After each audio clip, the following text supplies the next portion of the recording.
আসসালামু আলাইকুম, welcome to my page Sumi's kitchen corner. আজকে আমি গ্রাম্য ভাষায় এটাকে বলে কিমা ভর্তা।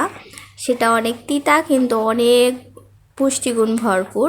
এতে থাকে vitamin A, vitamin C, vitamin K, আরও আয়রন প্রচুর পরিমাণের, magnesium, calcium, potassium, fibre, dioxide. আমাদের ত্বকের জন্য অনেক অনেক ইম্পর্টেন্ট একটা সবজি বা শাক বলা যায়। এটাতে আমি আলু, তারপরে মাছ, মরিচ, পেঁয়াজ, যত মশলা আছে যেমন হলুদ, ঝাল, লবণ, তেল সব কিছু দিয়ে আদা রসুন বাটা সব কিছু আমি মিক্স করে পানি দিয়ে দিয়েছি। এখন ভালো করে ঢাকা দিয়ে সিদ্ধ করে নেব। সিদ্ধ করার পরে আমরা একটু তেল দিয়ে নেব।